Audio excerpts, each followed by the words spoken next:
My name is Matt. Follow along as I turn Duracell, the legendary ocean racing sailboat, into a comfortable cruising home. Welcome back to the Duracell shed. Last week we cut the openings in the hull for the windows. This week we're going to be building the frames that the windows will fit into. They have to be very strong so that if a wave hits the window, it's not going to pop into the boat. I also want the window to be flush with the hull, so it's nice and streamlined. And so there has to be a recessed frame built into the hull for the window to fit into.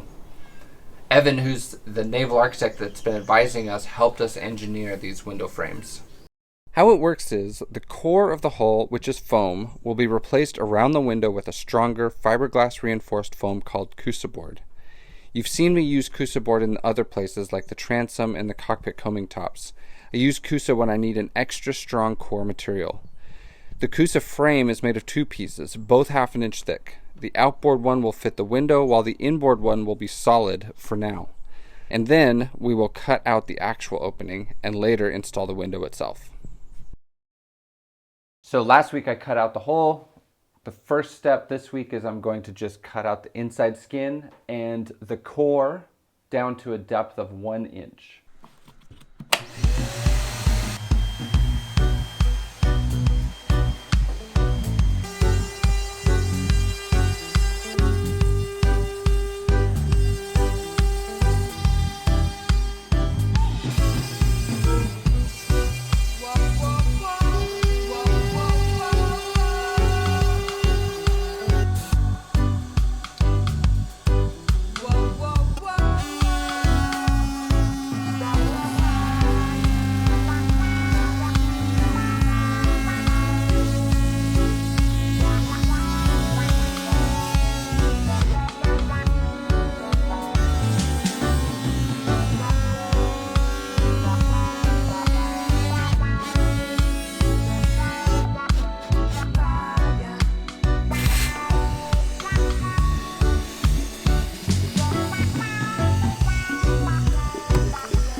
To cut out the Kusa frames, I'm using both a routing template and my jigsaw. I cut out the majority with the jigsaw and then make it perfect with the router and template. I first use the template to draw the shape onto the Kusa and then cut the rough shape with my jigsaw.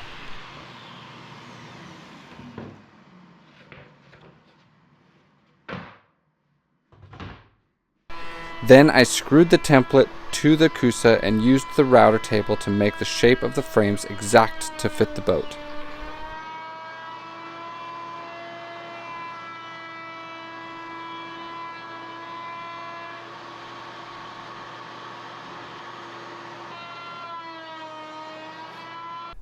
Of course I did this for all 16 frames, 8 inboard and 8 outboard.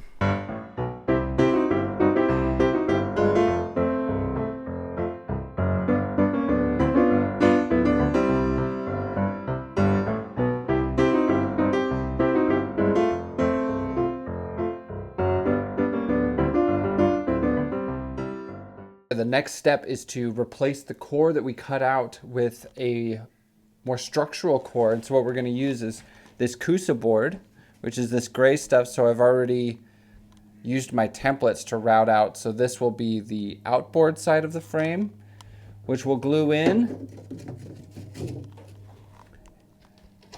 And then the inboard side of the frame, which will be glued on top of that. What will happen after this is, once this is all glued in, we'll laminate over the top of this on the inside, a bunch of layers of fiberglass, and then we'll cut out the window. So for now, what we're doing is just replacing the core.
Before we could start laminating to the inside of the window frames, I had to sand them. This is to knock down any epoxy that's proud, abrade any smooth parts so that fiberglass will stick, and get rid of the old paints so that the fiberglass has good substrate to stick to.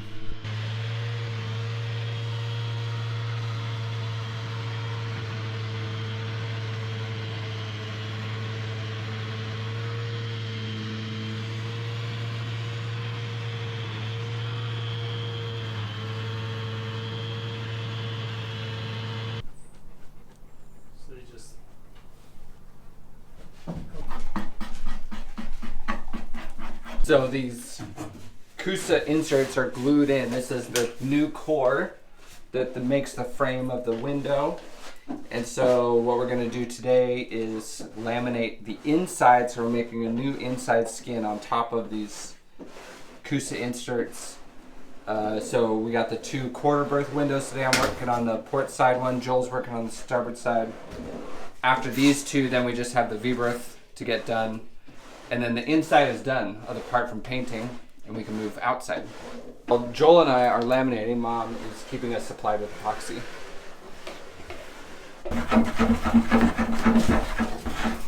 It stands about 3 inches outside of the thing, so here's this.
boat builders wear Crocs? Is that a boat builder thing?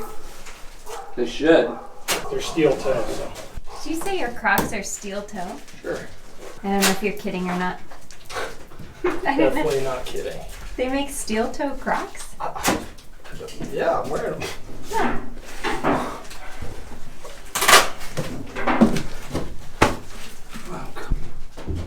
Sorry, I'm kind of hung up on this. Matt, are your Crocs steel toe? No, mine are holy. Sacred? I'm religious about my Crocs. Sacred Crocs. It's a party on Duracell today. Welcome. Looks great. Looks real nice. Just give us a couple minutes for Yeah, no just problem. finishing this one up. Not a problem.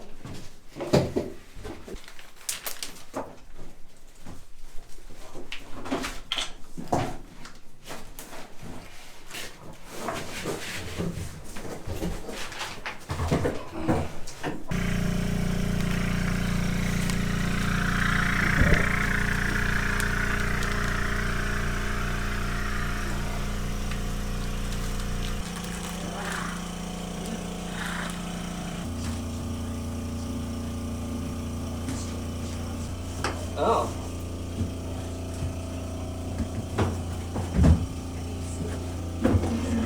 It's the end of the summer, man. It's time for... So I've got a pot of coffee on. Does anyone want coffee? Yes, please.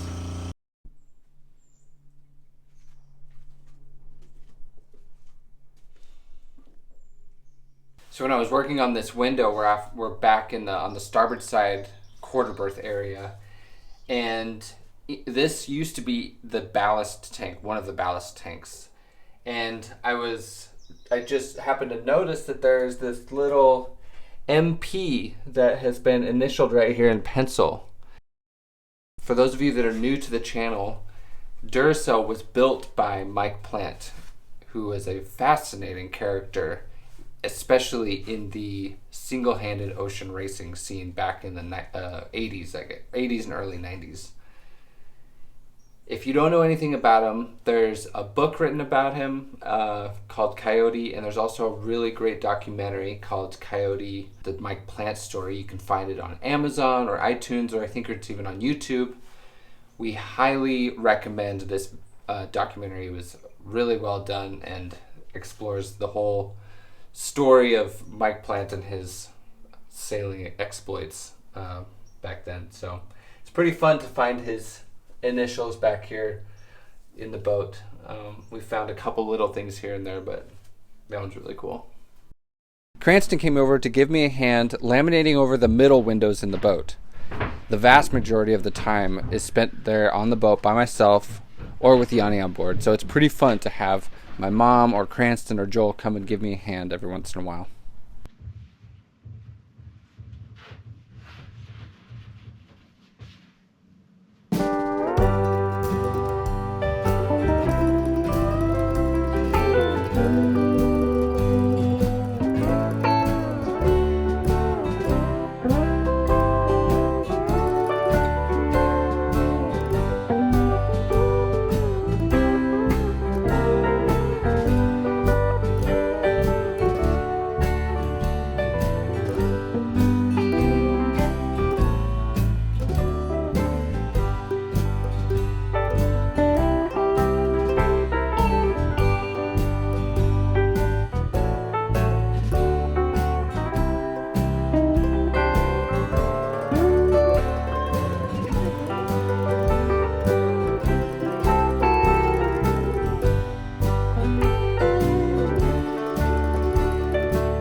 All right, so we have the Kusa board glued in and the inside skin laminated together. Next week, what we're gonna do is laminate to the outside, and then we can even start thinking about cutting the holes for the windows and maybe even fitting a couple windows into the boat. We have a couple new patrons to thank this week. First, thank you to Greg and Diane. They get to sail on the Columbia River. They have a 37-foot sailboat as well as a Hobie Cat. And they said to mention that yes, the big St. Bernard does get to go out on both boats. So thank you very much to both Diane and Greg. And also thank you to Holm and his wife Beth. I've met them in the past here in the Seattle area. They have this really gorgeous Swan 441 that they very avidly race and cruise. They just recently got back from doing the Van Isle 360 all the way around Vancouver Island. And but soon they're taking delivery of this super gorgeous Berkmeyer 50, a boat that's in the same vein as Duracell. We have a lot of similar philosophies. So thank you very much to Holm and Beth. And again, if you're interested in joining our Patreon community, you can find us at the Duracell Project on patreon.com. Thank you again so much to everybody.